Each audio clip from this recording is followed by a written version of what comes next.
Jonathan's return was unplanned. The board meeting of his thriving tech empire had ended far sooner than expected, freeing him of corporate responsibilities just as the golden Californian sun began its descent. He pulled into his sprawling estate, the white stone gleaming, surrounded by the kind of manicured lawns that signaled his success to the world. His only intention was to surprise his family with an early weekend together. As he entered the grand foyer, the rhythmic clacking of Vivian's designer heels echoed through the quiet, like a metronome of domestic order. But then, a sudden percussive thud shattered the peace. Something small had struck the wall. For a split second, Jonathan froze, keys to his Bentley still dangling loosely from his hand. This wasn't the sound of laughter or routine. It was something altogether different, something violent. He stepped into the living room, and the world tilted. There, against the backdrop of priceless artwork and custom furniture, little Lana was crumpled in the corner. The blood seeping from her knee was a dark stain against her brown skin, and would soon become a stain on Jonathan's conscience. Towering over Lana was Vivian, the woman Jonathan had believed he knew. Ice-cold fury etched into every line of her flawless face. "How many times must I tell you?" Vivian snarled. "Keep your filthy hands off my things!" The venom in her tone was unmistakable, her manicured finger stabbing the air just inches from the terrified child's face. "Do you even know what that vase cost? More than your mother will ever make in a year cleaning here." Jonathan's heart lurched. For a moment he stood paralyzed, every muscle tensed in shock. He had known Lana since her earliest days. Carmen, Lana's mother and Jonathan's loyal housekeeper of almost a decade, had raised the girl to be unfailingly polite, sharp as a tack, and endlessly curious. Lana was no ordinary child. Her presence had always filled the mansion with a playful lightness, a sense of innocent joy that even the grandeur of wealth could not create. Yet here she was, eyes swollen with tears, clutching porcelain shards as Vivian's rage loomed over her. The dynamic between the women in Jonathan's home had changed the very air, transforming the mansion from a sanctuary into a stage for cruelty he never thought possible. Subscribe and hit like. Our powerful stories add years to your life. Join our Story Lovers Club and let us know in the comments. Where are you listening from? It all happened in a heartbeat. But for Jonathan, time seemed to stretch into eternity. He took in the blood on Lana's leg, the wild fear in her eyes, the chilling transformation of Vivian, a woman once praised for her social graces, into something far more menacing. Lana's voice trembled as she pleaded. "Please, Mrs. Vivian, I was only trying to help clean. The vase slipped when I heard the TV." "Liar! You always make excuses," Vivian snapped, raising her hand as though to strike. It was in that instant, with the threat of violence hanging in the air, that Jonathan felt something shatter within himself. The anger was there, of course, but underneath thrummed a clarity that burned away all doubt. He was no longer a spectator. Now he was a father figure to a frightened child, and a silent judge to the woman he called his wife. For 3 years, Vivian's charm had been unassailable. To Jonathan and their circle, she was the very image of grace, articulate, tasteful, benevolent in charity and conversation. But the mask had slipped. Alone with a vulnerable girl, she showed no trace of kindness. The sharpness of her features, once so alluring at galas and dinners, was now twisted into a cold, unrelenting sneer. "Vivian," Jonathan said, his voice cutting through the cruelty like the crack of a whip. Vivian whirled around. Instantly, her rigid posture melted into a performance. Surprise and innocence arranged masterfully on her face. "Jonathan, darling, I didn't hear you come in," she simpered. But it was too late for theatrics. The girl broke the Ming vase, the one her mother gifted us for our wedding. Such a pity. But Jonathan no longer saw his wife's curated elegance. He saw Lana, shrinking away, the cut on her knee already drying to a crusted scar. The way her small frame seemed trained to recoil from even the hint of conflict. Every detail screeched at him. This was not a unique mishap. This was a recurring trauma. As Vivian played her part for his benefit, Jonathan's mind flashed through memories, snatches of stern glances, comments about proper upbringing for staff's children, fleeting looks of fear on Karnan's face. The gravity of his ignorance weighed on him. How had he overlooked this side of the woman he shared his life with? Courage gripped Jonathan as he knelt, making himself small and non-threatening for Lana's sake. "Are you hurt, sweetheart?" he asked softly, completely ignoring Vivian. Lana's eyes darted from Vivian to Jonathan. Her lips parted, but her voice barely there. "Mom's at the market. She went to get kitchen supplies." The words held all the fragile hope of a child, trying desperately not to upset the balance. He kept his distance, trying to earn her trust. "How often does Mrs. Vivian speak to you like this, when I'm not home?" The silence that followed was more damning than any testimony.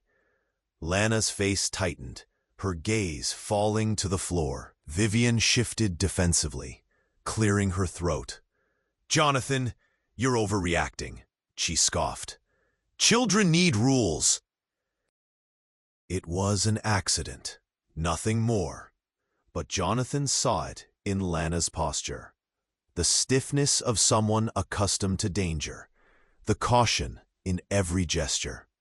At just 8, she carried the invisible armor of someone used to navigating minefields. The room was thick with the residue of past injustices. He pressed gently. Has she been harsh before?" Lana's answer was in her eyes, a storm of fear, longing, and relief at being asked. For Jonathan, the dam had burst. He suddenly understood the depths of his miscalculation. While he had been building empires, cruelty had flourished unchecked in his home. Vivian's eyes narrowed as she realized her husband wasn't buying her story. For the briefest moment, the venom she had reserved for Lana flickered toward Jonathan. It was gone in a blink, replaced by the polished mask, but the truth had already seeped through. Something new and terrible opened up inside Jonathan as he watched Vivian's performance. He thought back to Carmen's strained smiles, Lana's unusually quiet presence, and the growing sense that he had missed critical evidence. The pattern, hidden in plain sight, suddenly became clear.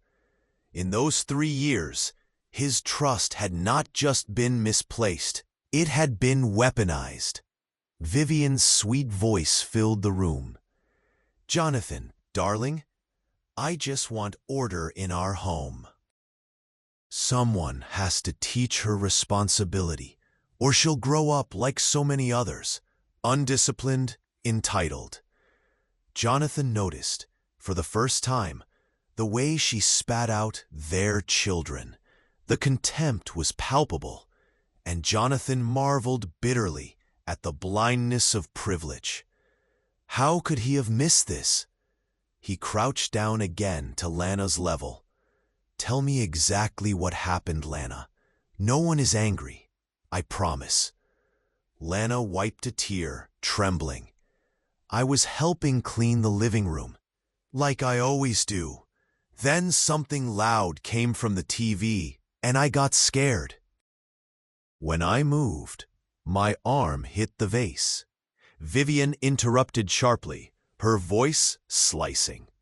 "I saw her playing with it, pretending it was a microphone. These kids have no sense of value." But Jonathan didn't look away from Lana. His next question drew him in. "What happened on the TV?" Lana chewed her lip. "It was a lady yelling at a girl, saying mean things. Mean? Like how Mrs. Vivian talks to me when Mom isn't here." That sentence, as soft as a whisper, stunned Jonathan. He saw it now. A hidden curriculum of fear, shame, and division, running parallel to the grandeur of his household. The next moments shed all illusions. Vivian's protest grew desperate. "Are you seriously going to believe the fantasies of a child, Jonathan? She's just trying to deflect from her behavior." Jonathan ignored her. "Lana, has this happened before? You can tell me." The girl's courage was fragile, but at last she nodded. "Mrs. Vivian said if I told anyone, Mom would lose her job, and we wouldn't have money for food. She says people like us should be grateful to be here and not cause trouble." Pain twisted in Jonathan's chest. People like... Lana's fingers brushed her own dark skin. People our color. The air was heavy with unspoken history.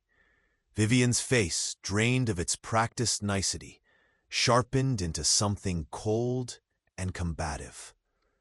For the first time in their marriage, Jonathan saw her not as an equal partner, but as a stranger capable of cruelty. The realization stung. He had been living beside an imposter. Vivian, defensive, tried to justify herself. "Jonathan, I was just teaching her boundaries. Carmen is a wonderful employee, and I appreciate her. But sometimes she needs firmer supervision with her daughter." "You understand." At that very moment, the front door opened and Carmen returned, her arms laden with groceries and her face immediately tightening as she sensed the tension. She took one look at her child's knee, the broken vase, then at Vivian's cold poise, and Jonathan recognized the same haunted fear in Carmen's eyes that he'd just seen in her daughter's. He realized with sinking horror how long this had been going on below the surface of his flawless home. The silence that followed Carmen's arrival was a living thing, pressing in on everyone with tangible weight. She set her grocery bags down slowly, hands shaking just enough for Jonathan to notice. Instinctively, Lana clung to her mother, hiding her wounded knee but unable to hide her tears. Carmen's eyes darted from her daughter's face to the jagged remains of the vase, and finally to Jonathan and Vivian. A mother's intuition needed no explanation. She understood immediately, reading the emotional temperature of the room as only a survivor could. Jonathan met her gaze, feeling an unfamiliar sense of guilt spread inside him like ice water. How many times had he trusted Vivian's reassurances that Lana was adapting well? How often had Carmen hidden her worry behind a tired smile, trying to preserve the only stability she could offer her child? The mosaic of privilege and secrecy, long ignored in favor of comfort, was shattering with every heartbeat. Vivian seemed determined to reassert control. Her composure returned, crystalline and cold. "Your daughter has been careless, Carmen. This kind of irresponsibility cannot be tolerated in a home like ours. We cannot have accidents like this." The words were as much a threat as a statement, echoing the hierarchy built on the silent labor of women like Carmen and the vulnerability of children like Lana. Carmen nodded once, swallowing back anger and humiliation. "I'm so sorry, Mrs. Vivian. It won't happen again." Each word was chosen with care, the survival instincts of an immigrant woman ingrained. She could not afford to challenge the balance of power directly. Lana's small fingers twisted in her mother's skirt, seeking safety even as she stood accused. But this time, Jonathan found that silence was an act of violence he could no longer commit. He stood beside Carmen and Lana, not between them and Vivian, but shoulder to shoulder, signaling a shift in loyalty. "Carmen, please take Lana to the kitchen and tend to her knee. She can rest there as long as she needs. No more chores today." The tone in his voice brooked no argument. Carmen paused, her gratitude wordless but profound. Taking Lana in her arms, she gave Jonathan a trembling, hopeful look before disappearing down the hall. Turning to Vivian, Jonathan's face was set with a new resolve, a decision to see things as they truly were, no matter how ugly the sight. Left alone with his wife, Jonathan felt the magnitude of the moment press upon him. This was no minor squabble, no domestic spat that could be smoothed over with hollow apologies or fleeting acts of contrition. The cruelty exposed was the kind that festered, that rewrote the DNA of a home until it stung with quiet misery. Vivian, sensing the gravity, tried to regain composure. "Jonathan, you're blowing this out of proportion. We give those people more than fair wages, and—" He cut her off, voice suddenly raw. "Those people? Vivian, she's a child. And this isn't the first time, is it?" Her eyes flicked away, guilt smudging her perfectly applied makeup. But her pride wouldn't let her admit defeat. "You've always been too soft. That's why they take advantage. You take in staff and their children, you hand out bonuses. Do you ever wonder why they never leave?" Jonathan felt anger threatening to overwhelm his reason. He had always considered himself a good man, generous, just, and blind to difference. It was a fantasy, he realized, constructed with the help of partners like Vivian, who fed him comforting lies. The story of his marriage was as compromised as the story of his supposed benevolence. "Vivian, have you ever once asked what Carmen's life is like outside these walls?" Jonathan's voice was trembling now, but stronger for it. "Do you understand what it's like to be afraid that every misstep will cost you your home, your child's safety, your livelihood?" Vivian's mouth twisted in disdain.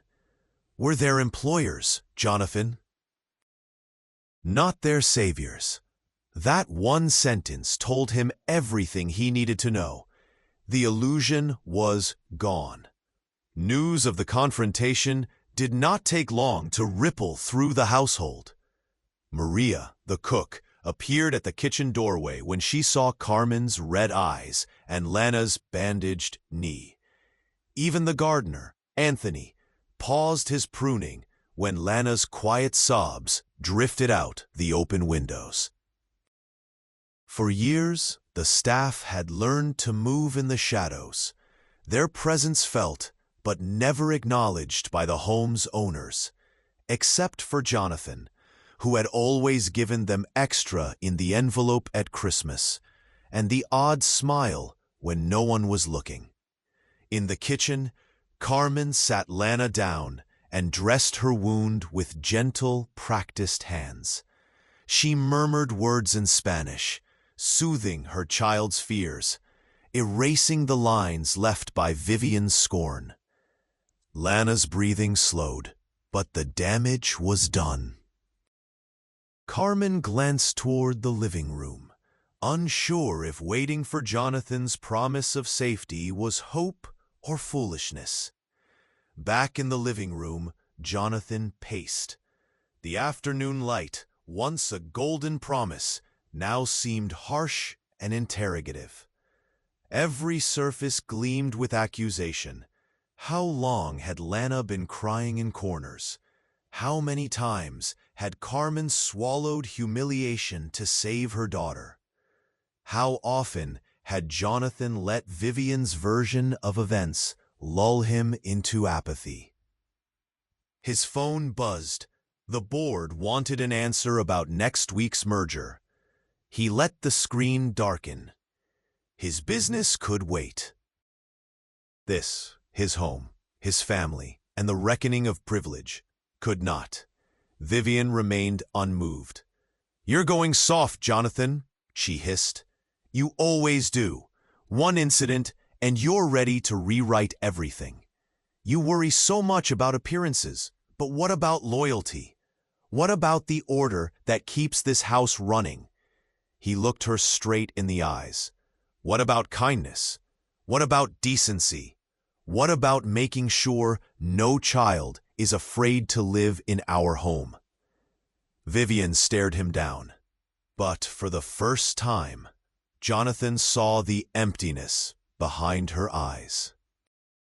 There was a chasm there, a place where empathy had never taken root. Shortly after, Carmen re-entered the living room, carrying herself with fragile dignity. She offered to pay for the broken vase, but Jonathan stopped her. "That's not why we need to talk," he said gently. He gestured for her to sit, unwilling to return to old hierarchies. Vivian scoffed, but said nothing. "Carmen? How long has Vivian been—" He trailed off, unwilling to put words to what had just happened. Carmen sat quietly, eyes downcast. Her accent was thicker, her voice steadier than expected. "Sir, I am grateful for your kindness all these years. But this is not the first time. My daughter, she is just a child. Accidents happen. I teach her to be respectful, to say thank you, to never take what is not hers. But sometimes nothing is enough." Her hands twisted in her lap, the pain of years condensed in that one gesture. She looked up, watching his reaction closely. "Mrs. Vivian has always been different when you were away. Strict, yes, but also unkind. I accepted because, for me, job is all. For Lana, I wanted quiet, safety, a break from the city. Please, mister." "Jonathan, do not punish her for one mistake. I will pay for vase." Jonathan's heart broke. "Carmen, you should never have to make these kinds of choices. Not here, not anywhere." Vivian's jaw clenched. "Don't you see? This is what they do. Make you feel sorry for them, manipulate, exaggerate." Jonathan shook his head, at last certain. "Just stop, Vivian." Carmen let out a long, slow breath, as if she had been holding it for years. Lana clung to her, silently bearing witness. Decades of silence, had finally fractured. The truth had room to breathe. Night drew its velvet curtain over the mansion as the crisis reached its breaking point. Maria fed Lana ice cream in the kitchen, trying to sweeten the taste of a bitter day. Jonathan stayed in the living room, staring at Vivian, his partner in a life that now felt like a lie, for a long, unblinking minute. He spoke first. "Vivian, I need you to leave, tonight." She laughed bitterly. "You can't be serious. All this for a child and her mother? Is that what your empire's built on now?" He held her gaze, voice even. "It's built on respect, on decency. I won't let you poison this home any longer. Pack what you need, and my assistant will contact you about the rest. Lana and Carmen will stay as long as they want, and they will be treated as family." Vivian's indignant fury was relentless. "You'll regret this, Jonathan. You're letting soft sentiment win over your head. You'll see how grateful they are when they bleed you dry." Jonathan listened, but her words no longer landed. The spell was broken. He watched as she stormed upstairs, each click of her heels a punctuation mark, ending a chapter written in silence. He called Carmen and Lana into the room. With as much warmth as he had ever felt, he said simply, "You're safe here, and I promise I'll never look away again." In their relief, in the bright courage of a little girl's smile, he found the fragile hope of redemption and the chance to build a future truly worthy of the home he had always wanted. As the dark settled outside, the mansion's mood transformed. Gone was the icy tension of earlier hours. In its place was an uneasy quiet, fractured by the lingering echoes of confrontation. Lana sat at the kitchen table, her bowl of ice cream slowly melting, but the fearful tremble in her hands was beginning to fade. Maria, sensing the gravity around her, carried herself with careful warmth, humming softly as she cleaned, making the vast kitchen feel less lonely. Carmen watched her daughter, her own heart caught between relief and disbelief. For years, she had walked on eggshells, teaching Lana the codes of silence, the importance of blending in, the art of apology, even when no real mistake had been made. She had accepted that safety was always conditional, that generosity always came with invisible strings. To see Jonathan now, resolute, protective, drew forth a cautious hope, but freedom was still a foreign feeling. That night, Jonathan made dinner for everyone. He diced vegetables clumsily, stumbling through a recipe he remembered from his childhood. It was the most ordinary meal the house had seen in years, but for Lana and Carmen, the simple act was extraordinary. They ate in companionable silence, the aroma of fresh herbs mingling with the sharper scent of new beginnings. After dinner, Jonathan sat with Lana and Carmen in the softly lit living room. There was no talk of broken vases or accusations. Instead, he asked Lana about her favorite books, listened to Carmen share stories of her own childhood in Mexico, and invited Maria and Anthony to join. For the first time, laughter returned. Quiet at first, but building as the night wore on, growing bold enough to challenge the ghosts embedded in the house's marble bones. In those hours, Jonathan did something he hadn't managed in years. He saw his home not as a monument to success, but as a living space meant for connection. Each person was more than their role, more than their labor or lineage. They were people with histories, dreams, and wounds that deserved to be honored.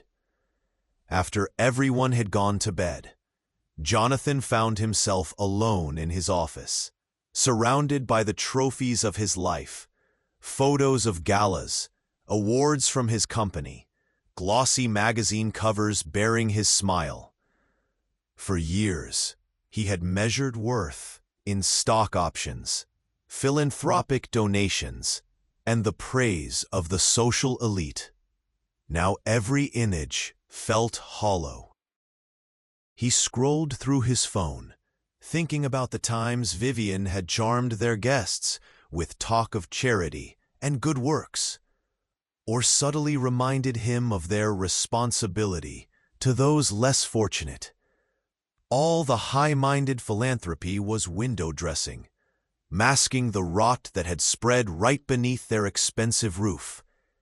Jonathan's thoughts churned back through every red flag he'd missed. Lana's withdrawn gaze, Carmen's stifled voice, Maria's hurried disappearance when Vivian entered the kitchen. Each memory was a nail in the coffin of his blissful ignorance. He realized that privilege had made him blind, insulating him from the realities faced by the very people who kept his life running smoothly. Carmen had navigated a maze of unspoken rules, raising a daughter in the crossfire of someone else's carelessness. Lana had grown to interpret silence as a survival mechanism, learning to hide joy and pain with equal skill. With trembling hands, Jonathan began to write letters of apology to each of his staff, an email to his brother asking for advice about family counseling, a message to Carmen pledging a new kind of relationship. He typed into the night, determined that his next chapter would not be written in silence or shame, but with painstaking honesty. In the quiet, Jonathan finally accepted a painful truth. Caring was never enough. Only action, consistent, visible, and humble, could begin to heal what years of complacency had shattered. The next morning dawned bright with promise, sunlight spilling like gold across the mansion's long corridors. For the first time in years, Lana woke up without fear cramping her belly. Carmen held her close, whispering reassurances that sounded more real now, less like prayers, more like plans. Jonathan greeted everyone in the kitchen, trading his suit for jeans and a soft pullover. He made a point of addressing each person by name, asking after their families, listening with genuine attention. When Anthony mentioned his son's troubles at school, Jonathan offered help, not as a benefactor, but as a friend. When Maria described her daughter's wedding, he asked for pictures, smiling at stories he had never bothered to hear before. He called a meeting with all his staff, sitting together at the large dining table, the sun making patterns on the polished wood. "I owe all of you an apology," Jonathan began, voice thick with emotion. "I've let things happen here that should never have been tolerated. From now on, we start fresh, with better pay, more respect, and new policies, so no one, especially children, ever feels threatened." Carmen's eyes glistened. For the first time, she felt the possibility of dignity, not as a distant dream, but as an unfolding reality. Maria nodded quietly. Anthony squeezed his wife's hand, and Lana gave Jonathan a shy, grateful smile. It wouldn't undo the past. The mansion still carried the scars of a shattered innocence. but the day brimmed with hope, a kind that rebuilt, layer by layer, what cruelty had tried so long to tear down. Throughout the week, Jonathan worked tirelessly to redefine the heart of his home. He invited Carmen and Lana to join him on outings, a trip to the park, lunch at their favorite Mexican restaurant, afternoons spent reading together. It was awkward at first. Trust, once betrayed, preferred distance. Lana watched him with careful eyes, uncertain whether kindness would last. It was during an afternoon at the city's botanical gardens, surrounded by the soft buzz of hummingbirds and the sweet scent of blooming flowers, that Lana finally spoke without hesitation. She told Jonathan about her dreams, of becoming a scientist, of traveling the world, of helping children who were afraid like she once was. Her bravery cracked open something inside him, a paternal tenderness, unburdened by entitlement. Carmen, too, began to blossom in the new climate. She took over as head of household management, her skills and wisdom steering the mansion away from silent hierarchies. Maria and Anthony were promoted, given real autonomy. At every staff meeting, Jonathan insisted everyone have a voice, no matter their status or salary. He introduced diversity and inclusion workshops, opening up uncomfortable conversations about race, class, power. It wasn't easy. Old habits resisted. Maria worried about making trouble. Carmen hesitated to complain, but Jonathan persisted, offering support without pity, enforcing boundaries with gentleness and conviction. Little by little, laughter grew more frequent. Lana's knee healed, her spirit mending along with Jonathan's shame. They watched movies together, played chess, gardened as a family. A new normal, built on the ashes of what had once seemed unchangeable.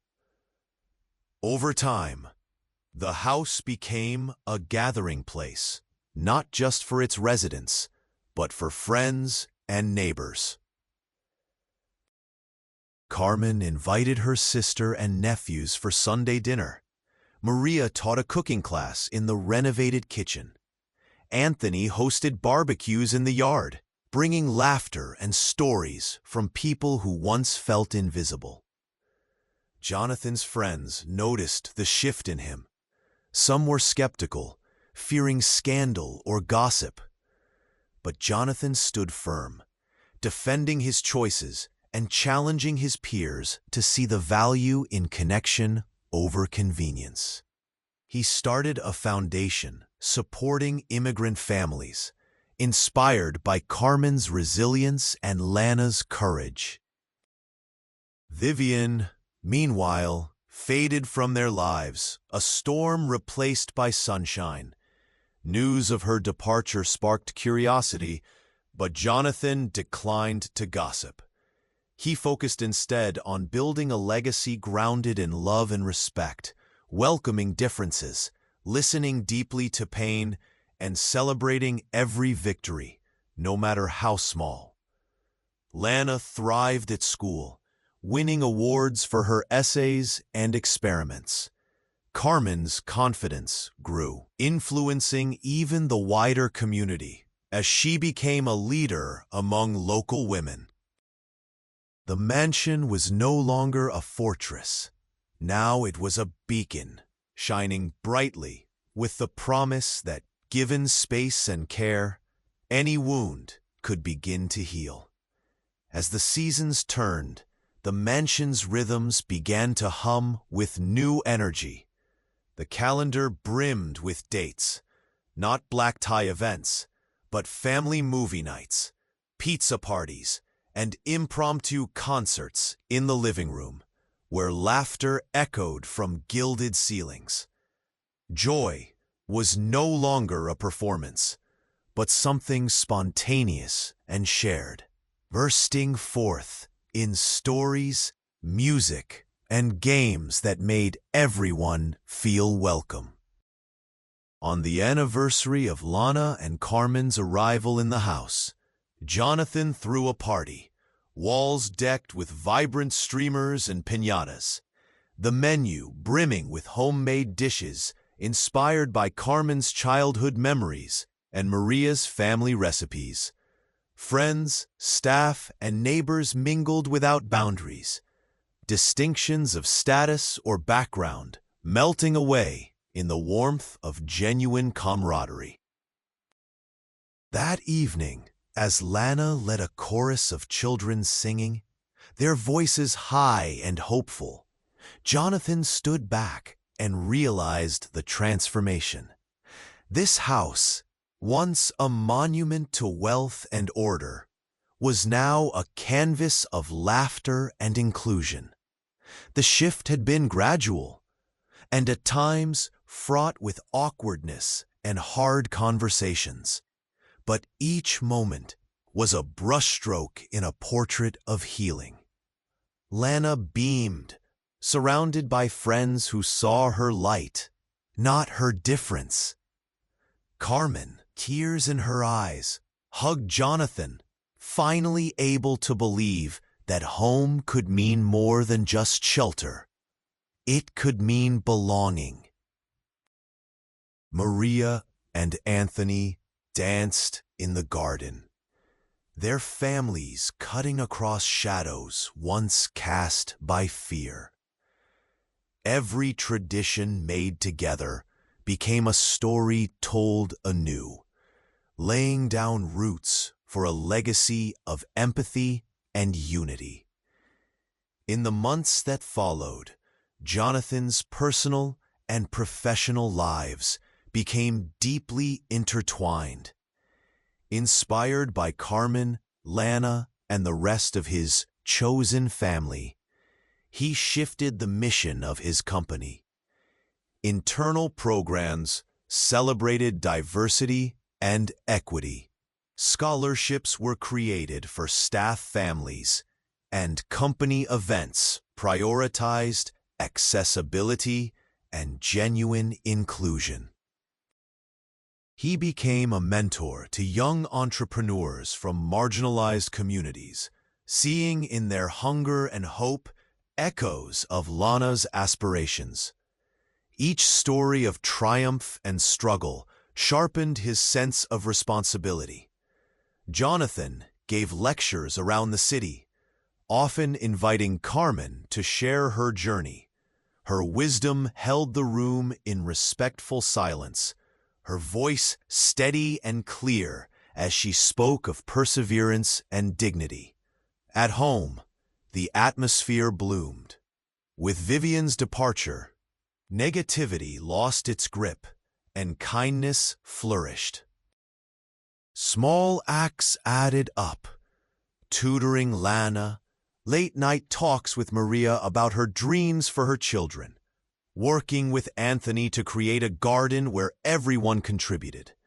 Meals were rituals of connection. The dinner table swelled with jokes, debates, and confessions that once cowered in the dark. Every accomplishment, no matter how minor, was celebrated.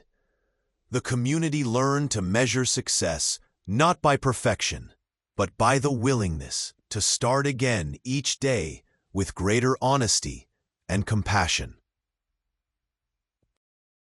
Jonathan rediscovered parts of himself he had buried under ambition and legacy, finally understanding that true leadership meant lifting others, not just standing above them. As word of Jonathan's transformation spread beyond the boundaries of his home, the ripple effect became impossible to ignore. Local organizations asked for his input on family-friendly workplace practices. Parents in the neighborhood, once hesitant to send their children to play at the mansion, now saw it as a safe haven, a place where every child, regardless of origin, was protected and respected. Carmen's story became a beacon for others in similar circumstances. Local news outlets covered her advocacy for immigrant mothers. Workshops she ran alongside Jonathan helped families learn to recognize and stand up against workplace injustice. Lana, her confidence now infectious, led a volunteer group at her school, her empathy inspiring classmates from all walks of life. Anthony's son got the tutoring he needed, thanks to Jonathan's quiet intervention, and Maria's cooking class became so popular that the town center hosted it monthly. Staff turnover dropped to 0. The mansion, once a symbol of exclusion, became the heart of a growing network where diversity was celebrated, not merely tolerated. Not every day was perfect. Moments of pain and misunderstanding still crept in, old scars sometimes reopening without warning. But the difference was palpable. The family and community knew now how to face these moments together, with open hearts and honest words. The house on the hill was no longer a fortress. It had become a foundation for hope. Years passed, but the lessons Jonathan learned remained sharp-edged and vital. Whenever a new staff member arrived, Carmen and Maria welcomed them like kin, teaching them not only their tasks, but the value of their own voices. Lana grew into a remarkable young woman, graduating early and earning a scholarship to a university where she planned to study law. Her ambition, fueled not just by personal drive, but by a fierce desire to safeguard children the world might overlook. Vivian drifted further into the past, her memory losing power as time shaded her actions with the perspective of loss and consequence. Jonathan saw clearly now the weight of silence and the cost of indifference. He kept a broken shard of the infamous vase on his office shelf, not as a relic of shame, but as a reminder that every day presented the choice to witness, intervene, and stand up. Gatherings at the mansion swelled with faces unfamiliar and stories brand new. But the old pain was honored, not hidden. On special days, Jonathan would offer a toast to family, found and chosen, to broken things, made beautiful, to wounds that taught us how to heal. Tears sometimes accompanied the laughter, but so did a profound gratitude for every scar that proved survival. In time, the house became a story in itself, a living narrative told in sunlit kitchens and leafy gardens, laughter ringing from every room. It was no longer defined by the darkness that once haunted its halls, but by the lights set against it. Acts of protection, courage, and boundless love. Jonathan's legacy was no longer an empire, but a community, a tapestry of people who had learned, through heartbreak and healing, that dignity and justice begin at home. Carmen and Maria, pillars of strength, inspired generations of women and girls to stand tall, to claim their space unapologetically. Lana, astonishingly wise beyond her years, mentored children who once flinched at a raised voice, teaching them to trust in possibility again. Every anniversary of that pivotal day, the house filled with music and remembrance. Old wounds were spoken aloud, not to reopen them, but to seal them with understanding and resolve. The story was passed on, how a child's broken silence and a father's fierce love had changed not only one family, but an entire community. In the end, what remained was not perfection, but perseverance, a reminder that even in the most privileged or hardened of places, change is always possible. All it takes is the courage. Where secrets had once thrived, truth now flourished. Where fear had ruled, hope was now law. And the story, Lana's story, Carmen's story, Jonathan's story, echoed on, a pledge to all who entered. Here you are seen. Here you belong. Here you are safe.